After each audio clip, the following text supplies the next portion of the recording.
The success of an NFL team starts with the coach and quarterback. Other jobs within the organization might be somewhat close in value to those two, but it's hard for any team to win without special talent at the quarterback or head coach spot. And after a 1-15 season and 9 losing seasons in the last 10 years, it appears the Jacksonville Jaguars have finally found their franchise quarterback in Trevor Lawrence. And I know Jaguar fans are trying to forget last season ever happened, so I'm going to make the recap brief, I swear. As mentioned, they finished 1-15 with the worst record in football. They did not win a game at home, and they went 1-7 on the road and 0-8 within the division. They ranked 28th offensively with 326.1 yards per game. And defensively, they were 31st, giving up 417.7 yards. But it was quite the offseason for Jacksonville. Urban Meyer came out of retirement and will try his hand in the NFL after 17 years as a head coach in the college ranks. The Jaguars also hired a new GM in Trent Baalke. An aggressive offseason and a high-profile draft provides optimism despite last year's record. But this season will be uncharted territory for both coach and quarterback. In 17 years as a college head coach, Meyer never experienced a losing season, winning 2 national championships at Florida and 1 at Ohio State. And their new quarterback, Trevor Lawrence, never lost a regular season game, going 34-2 as the starter during his 3 seasons as Clemson's QB. As we look back at the draft, obviously Trevor Lawrence was the first overall pick. They drafted his fellow teammate and running back Travis Etienne with the 25th overall pick. In the second round, they drafted Tyson Campbell, a cornerback out of Georgia.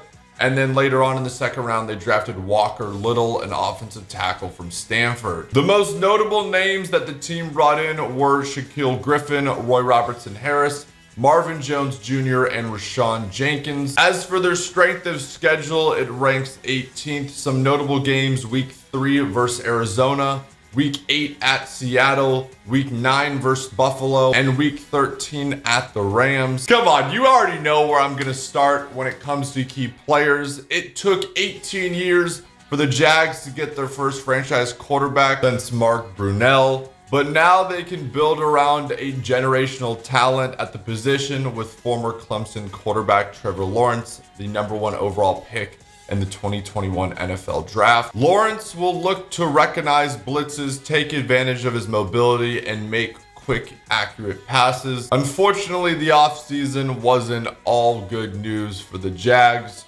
A big blow in preseason as Travis Etienne, their first-round pick, was lost for the season after suffering a Lisfranc injury in the Jags' second game. In his absence, James Robinson will get the opportunity to shine as the featured back.